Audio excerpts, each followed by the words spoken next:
Bom dia a todos vocês, Shavua Tov, uma boa semana, se Deus quiser, que a gente possa ter uma semana de bênçãos, com proteção, com saúde, com tranquilidade, com paz de espírito e com alegria, Bezrat Hashem. Então, nós vamos iniciar a nossa semana continuando o nosso estudo regular, nosso Beit Midrash virtual, primeira parte do nosso estudo, dedicando as leis associadas à prática de tzedakah, ao bem-estar social, ao relacionamento positivo com o próximo e com o semelhante. Nós estamos falando sobre leis de como cumprir a importante mitzvah de tzedakah, dando caridade, praticando bondade, fazendo doações, contribuições. E nós explicamos que, judaicamente falando, o tzedakah é uma questão de justiça social, não é apenas um ato voluntário, meritório, mas isso, dentro do judaísmo, é visto como uma obrigação, ou seja, aquele que foi agraciado por Deus com aquilo que ele precisa, e mais do que precisa, então, nós temos essa mitzvah de compartilhar com os outros e ir de encontro ao mais pobre, necessitado, ao carente, e suprir ele das suas necessidades. Nós vimos vários aspectos até agora relacionados com a prática da tzedakah. Existem aqueles que dizem que até tecnicamente, por tzedakah ser uma mitzvah, alguns dizem que na hora de dar tzedakah é bom dar a tzedakah de pé. Apesar que, às vezes, se a pessoa vai dar a tzedakah em forma de um cheque e ele quer assinar o cheque sentado, então é mais fácil para ele, mais prático, não há restrição, mas falando no espírito da coisa, ou seja, se tratando uma mitzvah, às vezes em honra da mitzvah, em respeito à mitzvah, consta nos nossos livros também, alguns mestres recomendavam que a pessoa dê a tzedakah de pé e também com a mão direita é vista com mais importância no judaísmo. Então, na hora que ele vai dar a nota, o dinheiro, a moeda, enfim, para o pobre necessitado, preferencialmente que ele faça isso também com a sua mão direita. Isso são detalhes técnicos, inclusive falando sobre detalhes técnicos, alguns perguntam e questionam por que não se faz uma brachá antes do cumprimento da mitzvah de tzedakah, porque que não, várias outras mitzvot nós temos brachot, bênçãos que precedem o ato da mitzvah. Então, por que aqui não se diz Baruch atah olam asher kideshanu bemitzvotav etzivanu ala tzedakah ou latet tzedakah? Por que não existe essa brachá? Alguns explicam porque se fala que tzedakah é uma mitzvah ininterrupta, que todo momento é momento de dar tzedakah. Pode e deve se dar tzedakah sempre que se depara com um necessitado, a qualquer momento, a qualquer hora. E nesses casos não há uma brachá única ou específica, já que todo momento é momento de realizar essa mitzvah. Outros explicam que uma vez que essa mitzvah não depende só de nós, vamos dizer que a pessoa faz a brachá, e as brachot são ditas antes da realização da mitzvah, mas dado o pobre não querer aceitar essa tzedakah, por algum motivo, pode acontecer. Então, já que essa mitzvah não depende somente da própria pessoa, mas depende também daquele que recebe, e se aquele que recebe se negar a receber, e a pessoa já fez a brachá, nós sabemos que existe uma proibição de evocar o nome de Deus em vão, de dizer brachot levatalá, brachot, bênçãos em vão. E aí o que vai acontecer? A pessoa já recitou a brachá, é certa que ela iria cumprir a mitzvah, mas depois a segunda parte envolvida, a segunda parte interessada, não recebeu, se recusou a receber a tzedakah. E a pessoa não pode cumprir a mitzvah e, portanto, a brachá seria em vão. Então, alguns explicam que esse é o motivo de não se dizer a brachá. Há uma explicação também que fala que uma vez que a mitzvah da tzedakah envolve o lado receptor, e o lado daquele que recebe é o lado carente, o lado pobre, ou seja, a pessoa está recebendo o tzedakah, ela recorre a tzedakah, ou está recebendo a caridade, a doação, porque ela está passando dificuldades, ela está passando necessidade. E por isso, existe a mitzvah de dar para ela tzedakah. Então, se fala que nós não podemos fazer uma brachá é uma celebração, é uma bênção, como um agradecimento a Deus. Então, talvez do lado de quem pratica tzedakah, isso é uma bênção, que ele tem a oportunidade de cumprir uma importante mitzvah. Porém, do lado de quem recebe, que isso às vezes até fere a dignidade da pessoa, isso às vezes para ela pode ser algo humilhante, que ela tem que depender de outros, etc. Isso para ela não é uma bênção. Então, talvez é uma bênção para quem está dando, mas para quem está recebendo e dependendo dos outros, isso não é algo que causa satisfação. Por esse e outros motivos, não se instituiu recitação de brachá, de uma bênção, antes de cumprir a mitzvah da tzedakah. Sobre a forma de cumprir a tzedakah, a atitude correta em relação a tzedakah, dizem os nossos livros que a tzedakah deve ser feita de forma tal que a pessoa não fique se gabando da tzedakah que deu, que a pessoa não se vanglorie por ter dado tzedakah, ou contando e propagando aí afora que ele deu e deu tanto, ou para tantas pessoas, etc. Então se diz que não é correto a pessoa se apropriar da mitzvah em honra própria, para conquistar crédito para si mesma, ou se vangloriar, ou querer expor o suposto bom caráter que ele tem para os outros dessa forma. Os nossos livros dizem, inclusive, que aquela pessoa que se vangloria da tzedakah, ela acaba perdendo o mérito e a recompensa da mitzvah que ela cumpriu, e às vezes pior do que isso. Há livros nossos que dizem que uma pessoa, Deus nos livre, pode até ser repreendida, punida por estar se gabando, se vangloriando da tzedakah que ela realizou. Então, tzedakah é algo super positivo, extremamente necessário, vital, essencial, não só para o bem da sociedade, mas também algo vital dentro do judaísmo, espiritualmente falando, mas não é para a pessoa se gabar e se vangloriar. É importante saber também aquilo que dizem os nossos sábios, que mais do que o rico faz pelo pobre, na realidade, espiritualmente falando, em termos da mitzvah da tzedakah, quem colhe mais benefícios dessa mitzvah é o próprio rico, é o doador. Mais do que o rico faz pelo pobre, o pobre, ao receber, está fazendo para o rico e pelo rico, está trazendo um grande mérito e benefício para ele, que vai lhe atrair grandes bênçãos e muita benesse. Então, a pessoa que está cumprindo a tzedakah, ela já recebe essas bênçãos, mas não é para ficar explorando isso comercialmente, ou fazendo marketing, publicidade disso, propaganda disso. Não é essa a finalidade. Porém, mesmo assim, nós encontramos um conceito que isso consta no Shulchan Aruch, no próprio Código de Leis, que se uma pessoa consagra algo, por exemplo, ele doou um Aron HaKodesh, uma arca sagrada para uma sinagoga, ou às vezes tem gente que doa até o próprio edifício, o terreno, ou o que for, etc. Quando a pessoa doa ou consagra algo para tzedakah, ela pode escrever, ela pode consagrar isso, dedicando, por exemplo, o nome da sinagoga, da instituição, ou escrever em memória uma pessoa falecida da sua família, ou mesmo dedicando isso à sua própria pessoa, à sua própria família. Ou seja, se ele doou e dedicou ou consagrou aquele objeto, aquela doação que viabilizou aquele espaço, ou aquele objeto sagrado, ou aquele Sefer Torah, por exemplo, o livro da Torá na sinagoga, então, nesse caso, seria permitido a pessoa inscrever o seu nome nisso, e esse é um conceito que nós temos também na Halachá, que mefarsemim osei mitzvah, ou seja, que é permitido, e inclusive alguns dizem que não só é permitido, mas é apropriado divulgar quem são aqueles que cumpriram a mitzvah. Ou seja, a própria pessoa não deve procurar se vangloriar disso, se gabar disso, mas se ela quer deixar para a posteridade aquilo que ela consagrou, que fique marcado em seu mérito, etc., sem ele precisar se gabar, sem precisar se vangloriar disso, apenas associando o seu nome àquela doação, então isso é permitido. Nós já dissemos que a tzedakah está inclusa dentro da categoria de nedarim. Nedarim seriam promessas, compromissos, que isso também, de acordo com a Torá, no judaísmo, é algo muito sério.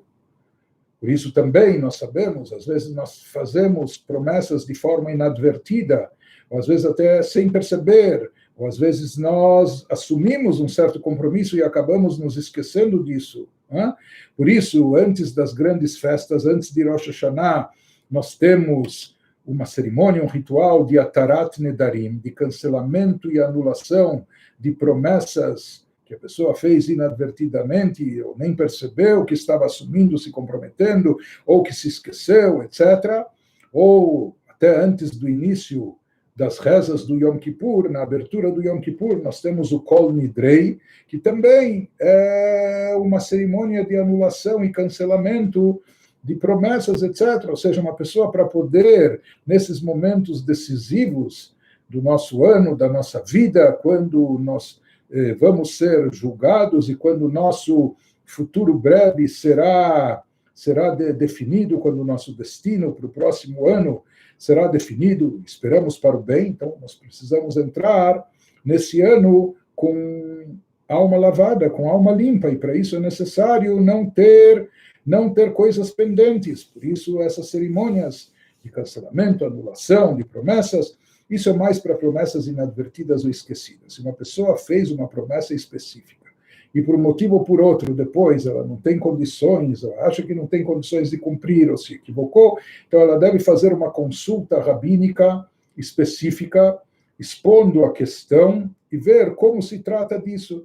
Mas, de qualquer maneira, tudo isso nos dá uma ideia da seriedade e, às vezes, até da gravidade desse assunto. E a tzedakah está inclusa nessa categoria. Por isso, se uma pessoa falou, olha, eu vou dar tanto para a tzedakah, né? Ela se comprometeu, isso é como um neder, é como uma promessa, a não ser que ela acrescente, e sempre é bom, é necessário, é conveniente, porque a gente não sabe o que vem no dia de amanhã, ou como as coisas vão evoluir, etc. Então, mesmo que a pessoa tenha toda a vontade e determinação de dar essa tzedakah, de fazer essa doação, etc., mas que ele diga, sabe o que, eu vou fazer isso bli neder, sem promessa, ou sem compromisso. Ele já salienta isso desde o primeiro momento, já acrescenta essas duas palavras em hebraico, ou equivalente em outra língua, bli neder, sem promessa, sem compromisso. Ou seja, eu vou fazer, quero fazer, mas não estou assumindo isso como um compromisso formal ou como uma promessa, uma declaração de promessa. Né? Agora, na realidade, aquilo que a pessoa assumiu, mais ainda se ela verbalizou, assumiu diante do gabai, do tesoureiro da sinagoga, ou da tesouraria da instituição, ou numa campanha pública que foi feita, não há dúvida que a pessoa deve procurar cumprir isso, né, e manter a sua palavra. Existe um conceito no judaísmo também, nodrim litzdakah be'etzara, que Deus nos livre em momentos de apuro, em momentos de aflição, em momentos de sofrimento, quando a pessoa está exposta a uma situação de perigo. Então, nesse momento, a pessoa é válido e a pessoa pode fazer um neder, dizer, olha, Bezrat Hashem, com a ajuda de Deus, eu saindo dessa situação, me livrando desse problema, então, se Deus quiser, bli neder, eu me comprometo, eu vou dar uma tzedakah, ou de repente, quer dizer, ele até estipula o valor que ele vai dar, ou etc. E se fala que essa tzedakah é algo que ele se compromete, não é? É algo que atrai as bênçãos para que ele possa sair daquela situação difícil que se encontra. Então, de forma geral, o melhor é dar a tzedakah sem fazer promessas prévias, não é? Mais do que falar, dizer, o importante aqui é praticar. Quando a pessoa já fala e já se compromete, não há dúvida que aqui recai sobre ela a obrigação imperativa de cumprir aquilo que ela assumiu verbalmente. Por isso, para não incorrer em erro, em risco, sempre é conveniente, como a gente falou, acrescentar o bli neder sem promessa ou compromisso formal. Se fala que é permitido uma pessoa assumir até com um compromisso de tzedakah, quando se trata, às vezes, de uma campanha coletiva para incentivar outros que façam o mesmo. Então, as pessoas vendo que ele assumiu, olha, eu Bli neder, ou se Deus quiser, vou dar valor tanto e tanto, valor X para essa causa, e quando as pessoas veem que ele está dando, isso incentiva e anima outras pessoas, e às vezes até constrange os outros se ficarem sem dar. Então, com essa finalidade, é permitido a pessoa assumir o compromisso. Porém, se diz que mesmo que a causa é boa, justa, nobre, não é correto, uma pessoa não pode dizer, sabe o quê, já que para incentivar, então vale tudo, então eu pretendo dar 100, mas para incentivar os outros, eu vou declarar que eu estou dando, me comprometendo com 1000, para que os outros também assumam valores maiores. Não. Isso, mesmo que a causa é justa, a causa é nobre, etc., mas isso é falso, isso é mentiroso.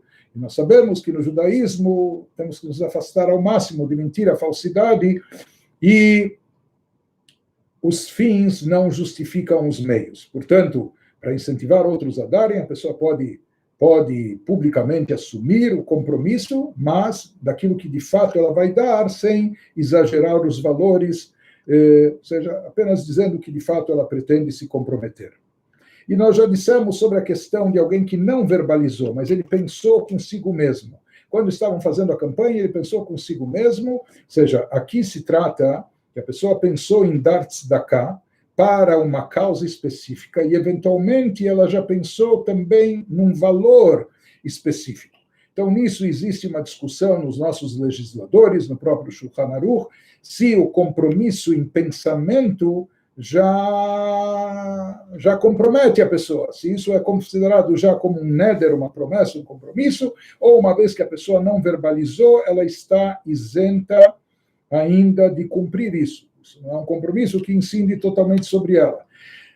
Na prática, nós procuramos, mesmo aquilo que a pessoa assumiu só no pensamento, nós procuramos, à medida do possível e da melhor maneira também, cumprir e implementar, principalmente se tratando de tzedakah, ou quando a pessoa, principalmente se já era um pensamento, uma decisão consolidada. Não é que eu pretendo dar mais tzedakah esse ano. Não. Pensou, eu vou dar uma tzedakah para essa causa, eu vou aumentar a minha mensalidade, a minha contribuição, eu vou chegar até esse valor, etc. Quando já era um pensamento consolidado na mente da pessoa, então ela deve assumir isso como um compromisso de fato e procurar implementá-lo, e muitas vezes até o quanto antes, porque quando se trata de promessas, etc., a não ser que for algo que a pessoa falou, sabe, eu vou dar isso no decorrer de tanto e tanto tempo, então tudo bem, ele vai dando, ou gradualmente, parcelado, etc., mas se a pessoa prometeu que vai dar, a pessoa não deve atrasar. Então, na primeira oportunidade, o quanto antes, retire essa pendência, ou antes até de correr o risco de esquecer, etc., né? Faça a tzedakah, dê a doação e com isso cumpra a mitzvah, e vamos partir já para a próxima. É permitido a pessoa se comprometer com tzedakah em Shabbat e Yom Tov. Ou seja, por mais que a gente não manuseia dinheiro no Shabbat ou no Yom Tov, nos dias de festas judaicas, então a pessoa não dá tzedakah, tirando do bolso e dando, etc., nesse próprio dia, porém é costumeiro, por exemplo, quando uma pessoa vai à sinagoga e eventualmente ela é chamada na Torá, por exemplo, não é? Então, depois de ser chamado na Torá, se costuma fazer um Misheberach, dar uma bênção para a pessoa, e na hora a pessoa se compromete com um valor de tzedakah que ela vai destinar para a sinagoga. Então, tradicionalmente, isso já se faz há séculos, talvez até há milênios, dentro do judaísmo. A pessoa não está dando a própria tzedakah em Shabbat e Yom Tov, mas está se comprometendo. O mesmo acontece com o Iskor também, que é feito em Yom Tov, aquela reza que nós fazemos pelas pessoas falecidas em benefício da elevação das suas almas, que a gente sempre associa isso com uma doação para a tzedakah. Então, isso é feito em Yom Tov, e Yom Tov a gente memoriza ou a gente pensa no valor que vai dar para a tzedakah, eventualmente até pode se falar e declarar, tem algumas sinagogas que até têm alguns cartões com clips, com valores assinalados, e a pessoa escolhe o valor que é da sua opção, não é, doar depois. Então, dessa forma, ou seja, a pessoa aqui está se comprometendo, por mais que na prática não se manuseia o dinheiro, não se faz tzedakah na prática em Shabbat e Yom Tov, mas se comprometer com o valor que ela vai dar a seguir, no dia seguinte, depois de Shabbat e Yom Tov, isso é permitido, isso é feito e praticado já há muito tempo dentro do judaísmo. Uma pessoa que já se comprometeu com uma tzedakah, ele não deve voltar atrás. Talvez ele assumiu uma tzedakah, e às vezes assumiu uma tzedakah grande, um valor grande, etc. E depois, sei lá, veio uma crise financeira, os tempos mudaram, e etc. Então, em princípio, por mais que existe um conceito, um ritual de Atarat Nedarim, como a gente já falou, de procurar rabinos e que, eventualmente, às vezes até montam um tribunal rabínico, etc., para cancelar uma promessa que foi mal feita, não foi bem planejada, mas, em princípio, como a gente falou, quando se trata de um neder de tzedakah, se não é algo emergencial que aconteceu, se não tem outro jeito, então que a pessoa procure, porque ele tinha assumido esse compromisso, então procure um rabino para ver como lidar com essa situação. Mas isso nós fazemos só em extrema necessidade. E é claro que isso só pode ser feito antes do dinheiro ter chegado para o pobre ou para a instituição.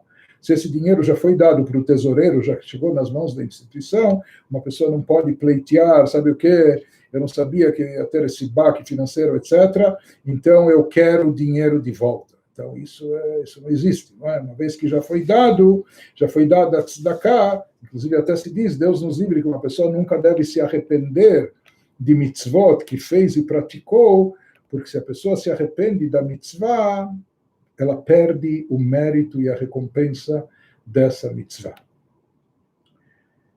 Sobre os tesoureiros ou gabai de tzedakah, os agentes de tzedakah, os encarregados de tzedakah. Em geral, cada comunidade judaica ou sinagoga ou instituição tem pessoas fidedignas que são indicadas para essa função, para esse papel, que eles eventualmente cobram a tzedakah dos membros, dos sócios, e eles também se incumbem de redistribuir a tzedakah, seja da sua aplicação no budget da instituição, ou seja, na distribuição dessa tzedakah para pessoas carentes, para pessoas necessitadas. Então, se diz que o mérito de uma pessoa doar tzedakah é muito grande. Porém, o mérito dessas pessoas que se ocupam da tzedakah, desses agentes de tzedakah, desses gabaim, desses tesoureiros de tzedakah, é um mérito enorme. Principalmente aqueles que são encarregados também da captação dos fundos, que isso muitas vezes é uma missão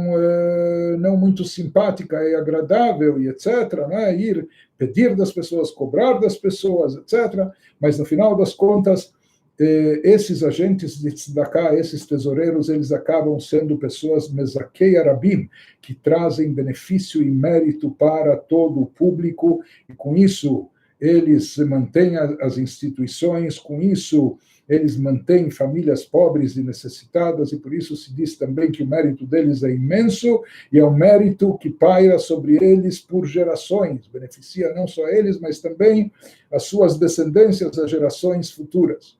Afirmaram os nossos sábios que grande é o mérito daquele que dá tzedakah, porém maior ainda, ou muito maior, é o mérito daquele que faz os outros darem tzedakah. É claro que muitas vezes, para fazer os outros darem tzedakah, a pessoa tem que dar o exemplo, ele em primeiro lugar.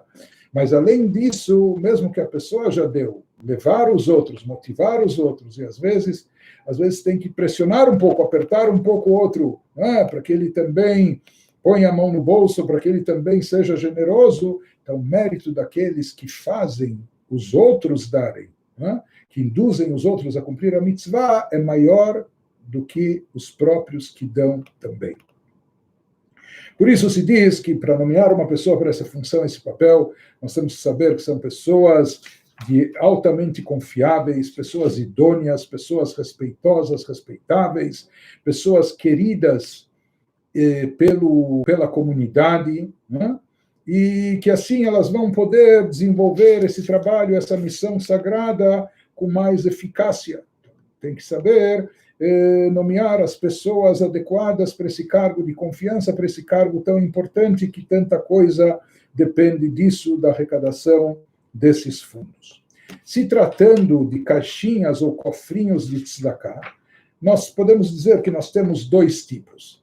Nós temos caixinhas, cofrinhos de tzedakah com emblema de instituições, com nome de instituições. Tem instituições que eles fornecem para as pessoas, esses cofrinhos, para eles receberem esses valores de tzedakah.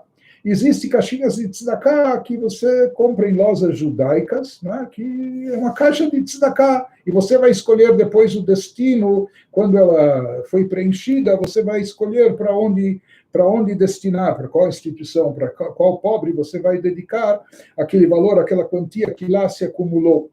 Então, a diferença disso é entre uma e outra, porque muitas vezes são colocadas lá moedas ou notas de R$ 2, ou o que for, e às vezes a pessoa está precisando de um trocado, ou sei lá, veio uma entrega, ou falta um troquinho, etc., e a pessoa quer pegar emprestado da caixinha de tzedakah.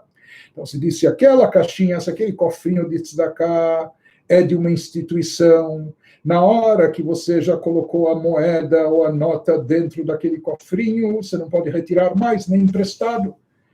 A não ser que você telefone para o diretor lá da instituição, para o tesoureiro, dizendo, olha, eu posso pegar emprestado, depois eu me comprometo a devolver, porque no momento, aquele cofrinho com o nome da instituição, no momento que você depositou dentro dele, já pertence à instituição, e você não deve retirar de lá se quer emprestado, ou mesmo na hora que você precisa de trocado, etc., porque aquele dinheiro já saiu da tua propriedade, do teu domínio, já não é mais seu. Porém, se tratando de uma caixa de tzedakah, sem um destino específico ainda, não é uma caixinha, um cofrinho que você deposita, como a gente falou que é importante ter essa caixinha, cada um em casa, o Rebbe recomendava até que cada criança tivesse no seu quarto e assim por diante, cada pessoa no seu escritório. Né? Então, nesse caso, mesmo que você já depositou lá, se você está precisando desse dinheiro, pegando emprestado, desde que você anote, olha, eu tirei naquele dia, eu tirei R$ 5, R$ 10, eu tirei da caixinha de tzedakah, se comprometendo a devolver na primeira oportunidade. Então, nesse caso, você pode ainda pegar emprestado de lá e logo que lhe é possível, devolva esse dinheiro para a caixinha e destine ela para a causa de tzedakah que você escolher. Falando ainda sobre o conceito de tzedakah, nós vamos encerrar com algo que é conhecido no judaísmo, a sociedade entre Sachar e Zvulun. Isso é algo milenar no judaísmo, se fala que entre as 12 tribos de Israel, originárias dos 12 filhos de Jacó, haviam 2 dos filhos dele, Sachar e Zvulun, inclusive depois, não só dos filhos, mas das tribos derivadas deles, que eles fizeram uma sociedade entre si. A tribo de Sachar era mais caracterizada por estudo da Torá. Ou por outro, na tribo de Sachar eles eram especializados em estudo da Torá, mentes geniais, pessoas intelectualizadas, boa cabeça para estudar a Torá, espiritualizadas, elevadas, gostavam, e muita gente da tribo de Sachar se dedicava, e às vezes full time, ao estudo da Torá. Já os membros da tribo de Zvulun, eles eram meio vizinhos na partilha da terra de Israel, eles já eram mais dedicados, a especialidade deles era mais comércio exterior, e eles importavam, exportavam, faziam bons negócios, etc., e eles estabeleceram entre si uma sociedade, ou seja, a turma de Zvulun sabia que é uma grande mitzvah estudar Torá, eu gostaria de estudar Torá, mas primeiro eu estou muito ocupado com os negócios, e depois eu não tenho tanta cabeça, ele tem cabeça para negócios, mas não tem tanta cabeça para estudo da Torá, cabeça para ciência, seja o que for. E vice-versa. A turma de Sachar era muito boa nos estudos de Torá, mas fazer negócios não era o forte deles. Então, eles resolveram fazer uma sociedade entre si e compartilhar as coisas. Ou seja, Zvulun dizia para Issachar, eu vou ser sócio no teu estudo da Torá, e eles vão dividir 50-50, meio a meio, o grande mérito do estudo da Torá. E, em compensação, Zvulun assumia o patrocínio, ou seja, assumir as despesas de manutenção na vida de Sachar. E até os dias de hoje é feita esse tipo de sociedade. Existe esse tipo de sociedade, ou seja, pessoas que se dividem assim, às vezes homens de negócios, pessoas empresários, etc. Eles querem ter o mérito também de estudo da Torá, e eles assumem o patrocínio de algum estudioso da Torá, que se dedica ao estudo da Torá até o dia todo, assumem o patrocínio, ou seja, às vezes se tratando de uma pessoa casada, o chefe de família, que, enfim, manter a manutenção dessa família. Então, se fala que existe, alguns até fazem um documento formal, estabelecendo cláusulas desse contrato, e isso não é fictício nem é brincadeira. De fato, metade do mérito do estudo da Torá, daqueles tipo Issachar, vão acabar sendo e pertencendo ao Zvulun, que é aquele que patrocina. Porém, se diz que esse tipo de acordo só pode ser feito a priori. Uma pessoa vai procurar o grande rabino que estudou Torá tantas décadas e anos e tantas horas por dia e dizer, sabe o que, rabino, me venda metade da sua Torá, metade do mérito do seu estudo de Torá. Então, a posteriori, depois que já foi estudado, isso não serve. Mas a priori, antes do estudo, a pessoa pode estipular, sabe o que, a partir de hoje, a partir desse ano, enquanto estiver vigente esse nosso contrato, esse nosso acordo, então, o mérito vai ser dividido meio a meio. Só para finalizar, se diz que uma pessoa nunca empobrece de dar tzedakah. E a tzedakah ainda protege a pessoa de coisas ruins e de outros tipos de prejuízos, como está escrito no versículo em Isaías, Vehayah ma'aseh tzedakah shalom. O ato de tzedakah vai trazer paz de espírito para a pessoa, com todas as benesses. Se diz que todo aquele que tem misericórdia pelos pobres, ele merece que Deus também tenha misericórdia dele, sobre ele. Porque se diz que, no final das contas, todos nós dependemos dessa misericórdia.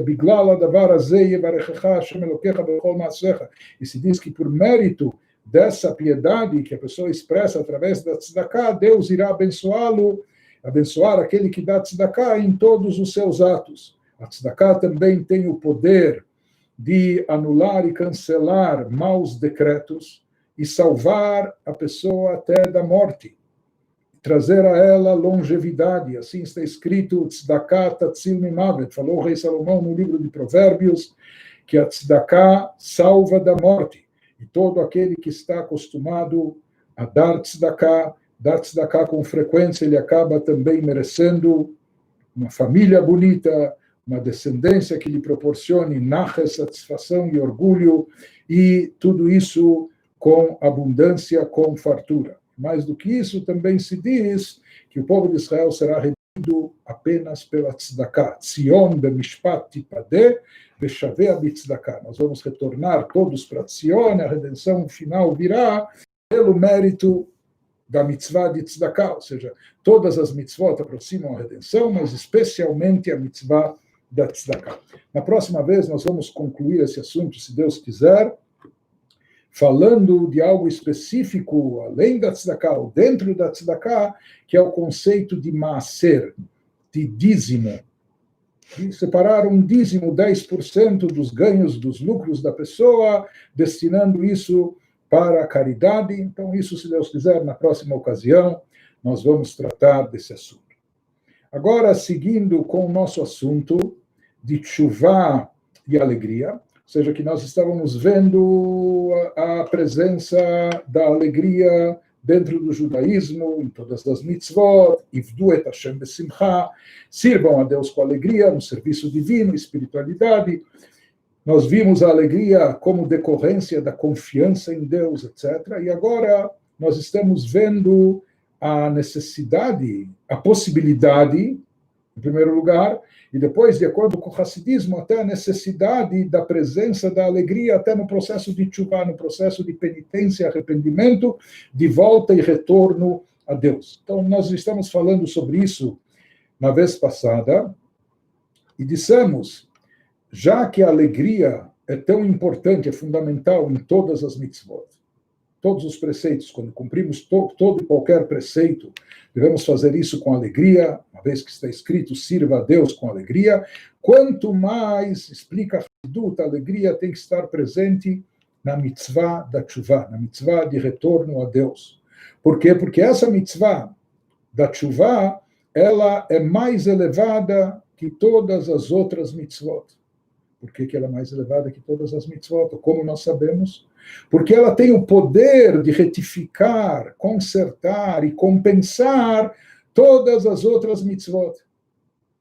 Isso é uma exceção única, ou seja, em outros casos uma mitzvah não compensa a outra. Uma pessoa não pode dizer, sabe o quê? ele está com preguiça, ele não vai colocar tefilin hoje, mas em compensação eu vou dar uma tzedakah grande, vou dar tzedakah em dobro. A mitzvah de tzedakah não vai preencher o vazio da ausência da mitzvah de tefilin, e assim por diante. Uma mitzvah não compensa a ausência de outra mitzvah. A única exceção é a mitzvah da tzedakah, a única mitzvah que existe, que ela pode preencher as falhas cometidas em outras mitzvot, ou os vazios que se criaram pela ausência do cumprimento, etc., é a mitzvah da tzedakah. E justamente esse é o objetivo, nisso consiste a teshuvah, ou seja, todo o conceito de teshuvah, de retorno a Deus, etc., todo o conceito dessa mitzvah significa justamente isso, de retificar os atos, ou seja, mesmo que até foram atos propositais, conscientes e propositais, a pessoa agiu mal, ela sabia que isso era mal, errado, e fez de propósito, etc., mas através da teshuvah ele pode neutralizar essa ação, como se tivesse sido algo involuntário ou sem querer. Que isso já é um conserto e retificação fabuloso. Mais do que isso, se fala que existe uma teshuvah mais elevada, que é aquela teshuvah feita com amor e por amor a Deus. Quando a teshuvah é feita por amor, ela tem um poder ainda, um alcance mais elevado. Ela não só consegue neutralizar as falhas e pecados cometidos, mais do que isso, ela transforma e converte os pecados em mitzvot, em boas ações. Ou seja, se a pessoa tinha 50 pecados e transgressões, e talvez graves, se a teshuvah é feita por temor, etc., então ela consegue zerar a sua situação. Antes ela estava em débito, ela tinha uma ficha vermelha com 50 transgressões, agora ficou zerado, está 0-0.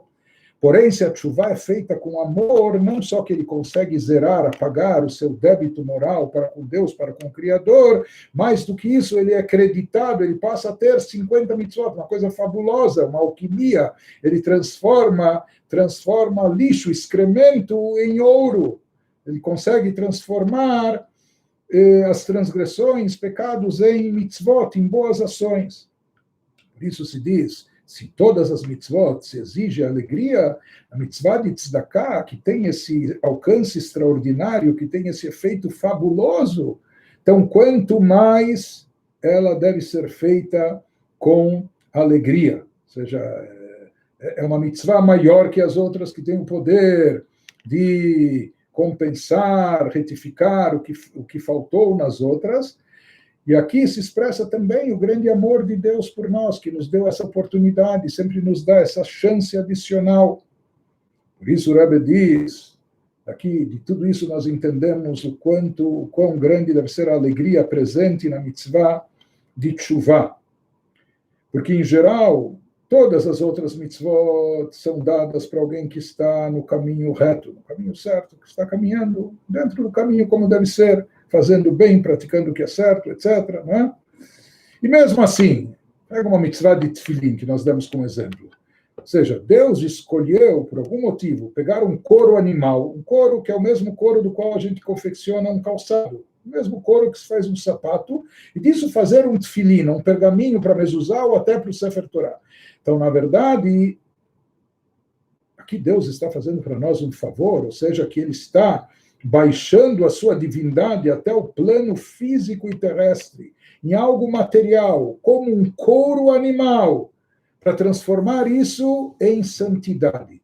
Então, aqui, ou seja, há um descenso, uma descida da divindade, uma descida enorme, né? Deus, na sua grandiosidade, na sua elevação, ele desce até o plano físico, terrestre, material nosso, para permitir que a gente, usando esse couro da forma adequada, cumpra a mitzvah e com isso satisfaça a sua vontade. Mas existe uma descida ainda maior, que é a presença de Deus na mitzvah de teshuvah.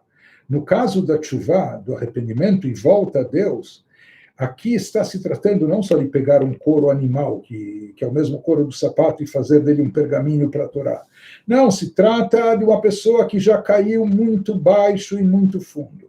Uma pessoa que tombou espiritualmente, que estava lá embaixo. Mas, independente da sarjeta espiritual que a pessoa se encontre, por assim dizer, Deus desce até lá.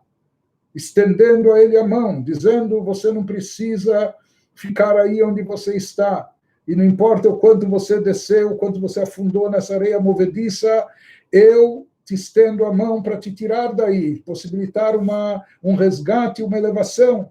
Então, aqui, ou seja, quando Hashem nos mostra tamanho amor, tamanho carinho, que ele nos deixa essa porta aberta para fazer tshuva, nos mostra o caminho da tshuva, do retorno a ele, independente de tudo que aconteceu, independente da nossa situação, da baixeza espiritual que a gente se encontra.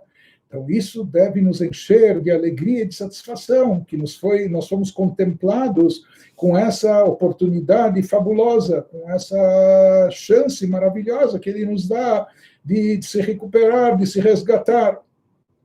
Por isso, se toda e cada mitzvah deve ser feita com alegria, mais ainda a alegria que deve estar presente na mitzvah da tshuva, do retorno a Deus, quando a pessoa se conscientiza de tudo aquilo que nós estávamos expondo.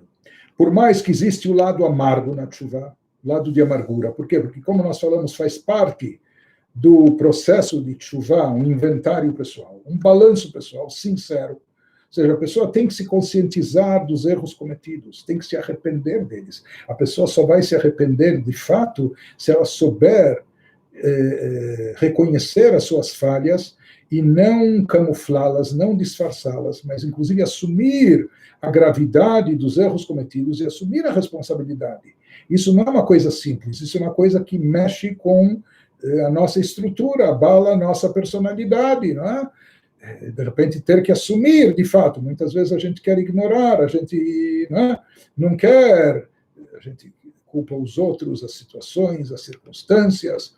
Então, a tshuva, para que ela seja genuína, ela envolve também, como penitência, um arrependimento sincero e remoer, mexer no nosso passado. É algo doloroso quando esse passado não é dos melhores.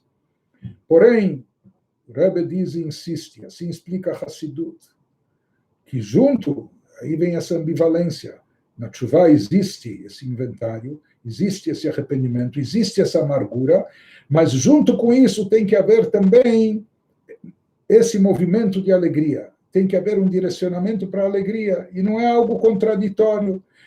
Existe aqui uma amargura pelo passado, mas simultaneamente, às vezes, quanto mais grave é o passado, maior deve ser a alegria, que apesar de toda a gravidade desse passado, existe ainda essa chance e possibilidade que nós vamos aproveitar de retorno, de se reconectar com o divino, com o espiritual. Então, já que nos é dada essa chance, por mais que até agora a gente estava distante de Deus, etc., mas agora que a pessoa está se aproximando, se reaproximando, então ele deve ter, com toda a amargura que ele tem pelo passado, mas ele deve ter alegria também agora pelo fato de estar se aproximando. E por isso, os livros dizem não só que é possível a alegria na tshuva, mas que é uma alegria incomparavelmente maior a alegria presente em todas as outras mitzvot. Pelo fato que é uma chance extraordinária, como nós dissemos. E mais do que isso,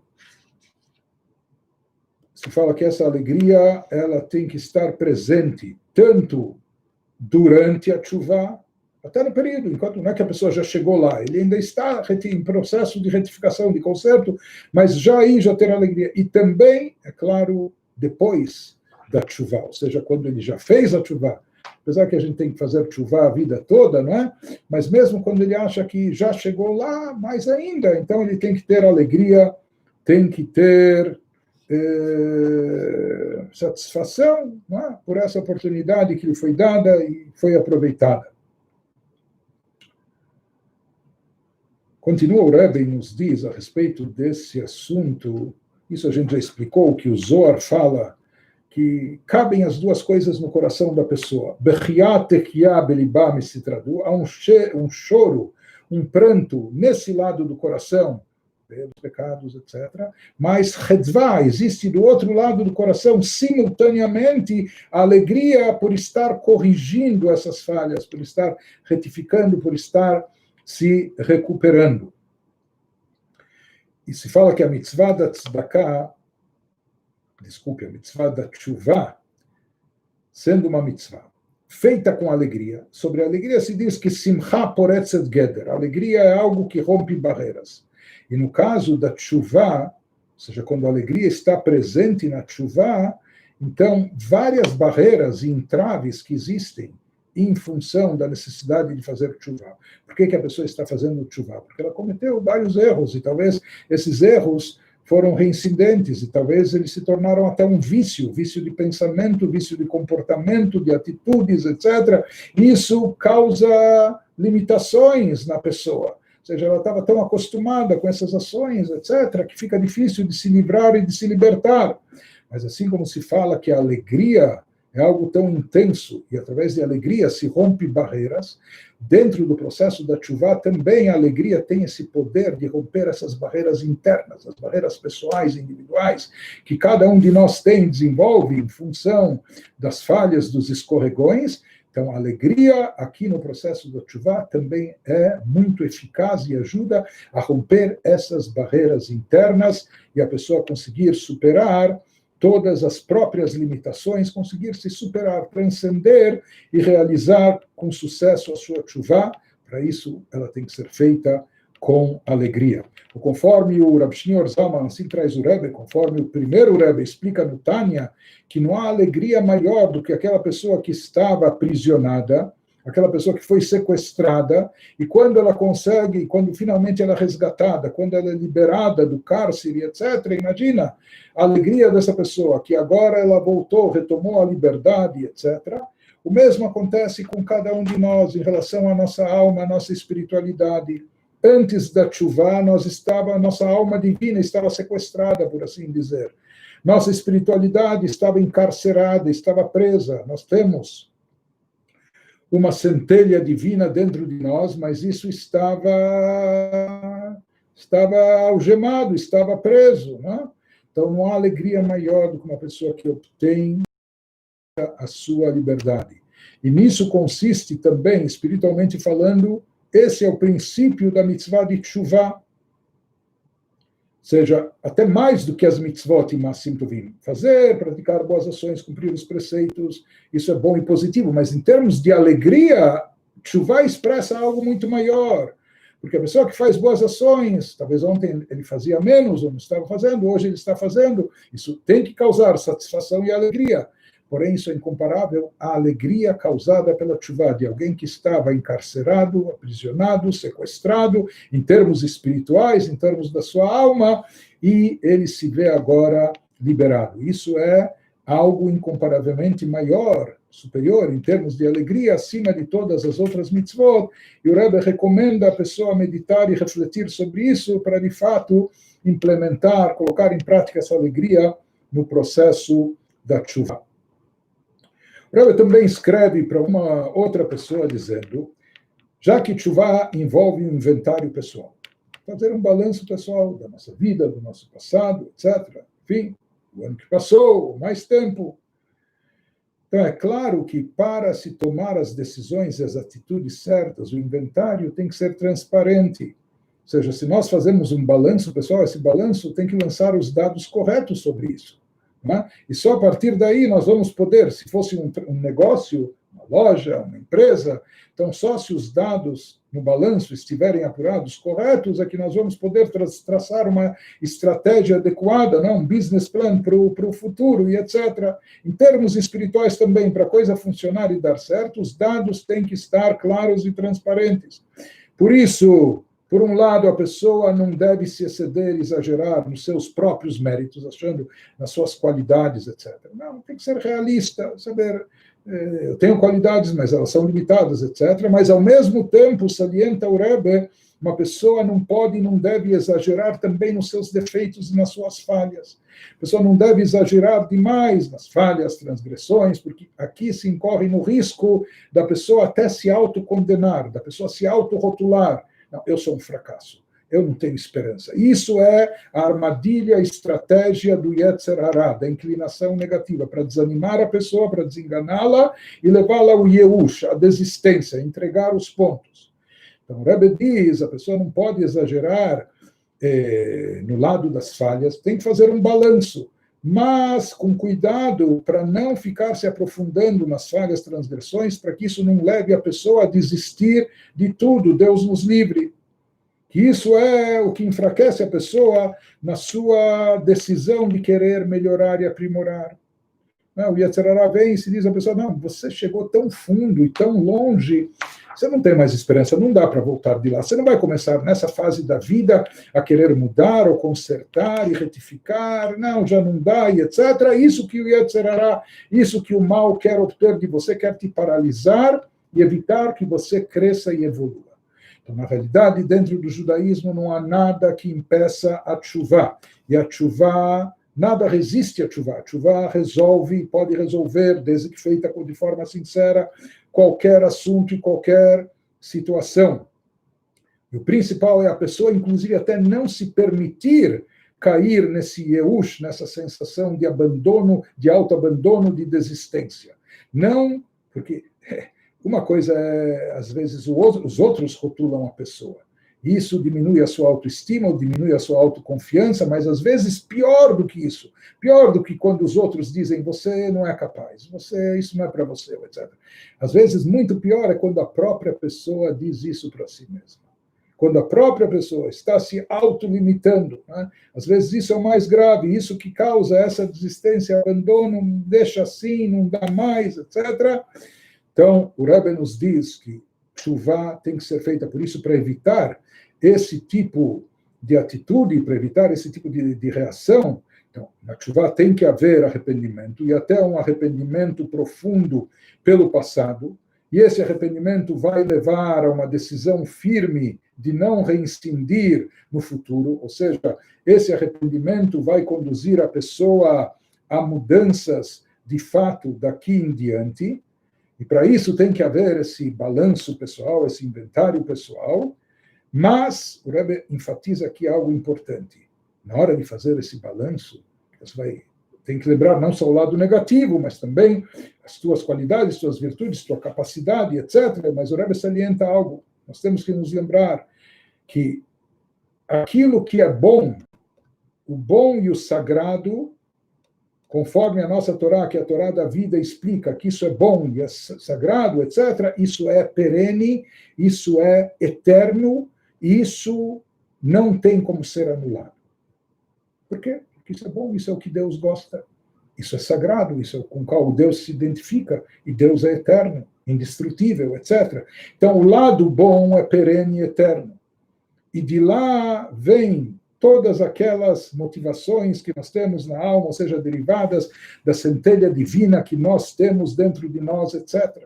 Então, isso tem que saber, dentro de cada um de nós existe um conflito entre o bem e o mal. Todos nós temos dentro de nós coisas boas e também o contrário, ou nas nossas ações. Nós fazemos boas escolhas, mas às vezes nós falhamos e fazemos escolhas para o mal. Mas o Rebbe diz, as coisas boas que você faz são para sempre. Isso ninguém vai tirar de ti. Isso você está imbuído, faz parte intrínseca da tua alma, da tua vida, da tua existência. Enquanto que as coisas ruins e negativas, elas existem no mundo para que haja livre-arbítrio. Mas, na verdade, elas estão ligadas com a alma animal da pessoa, ou com Yetzer Hara, com a inclinação negativa. Então, que não são o objetivo e a finalidade da criação, não são aquilo que Deus quer, deseja, elas estão lá só de contrapeso, só para ter o livre-arbítrio. Não é? Então, por isso, por essência, elas são limitadas. Por quê? Porque elas fazem parte do cenário, mas elas não se constituem um objetivo per si. Por isso, essas coisas, o mal, o negativo, o ruim, sempre podem ser apagadas, sempre podem ser eliminadas, não é? Como se não tivessem existido, podem ser apagadas totalmente. O bem nunca vai se apagar, sempre está presente. Então a pessoa tem que saber, por mais que ele está, e na hora, não só que por mais que ele está fazendo esse inventário, e aparece além das coisas boas também o contrário, mas saber dar a devida proporção para cada uma delas, sabendo que as coisas ruins são transitórias e passageiras, e através de uma tshuva genuína e correta, a pessoa pode eliminar as coisas ruins e retificá-las e consertá-las também. Por isso, diz o Rebbe, que em qualquer inventário pessoal, em qualquer balanço pessoal, levando isso em conta, a pessoa tem que sair com esperança tem que sair com ânimo, tem que sair com alegria. Por isso, o Rebbe enfatiza que a tshuva sempre tem que ser feita com alegria. Mais do que isso, não só que o bem é perene e o lado contrário é transitório, passageiro, o Rebbe diz, mesmo quando uma pessoa se encontra numa situação espiritual negativa. O Rebbe fala, se a gente analisa o que está nos nossos livros sagrados, cada um de nós tem uma partícula divina dentro de si. O mal não é inerente à pessoa, o mal não é intrínseco da alma da pessoa, pelo contrário, o que há de intrínseco da pessoa é o bem, é a santidade. O mal é algo que adere à pessoa através dos seus atos, através do seu convívio aqui nesse mundo, etc. Mas quando a pessoa, e mesmo quando a pessoa se encontra numa situação espiritual negativa, ou seja, que está impregnado de coisas ruins e más, então, o Rebbe diz, o significado disso é que essas coisas são coisas externas, que não pertencem à sua essência, não fazem parte dele, e que elas vêm como uma crosta, como uma coberta que está ocultando, encobrindo a sua verdadeira essência. E muitas vezes isso vem de forma por situações circunstanciais, onde ele nasceu, a educação que ele recebeu, as influências que ele teve com amizades, etc., sem querer isentá-lo de tudo, de tudo.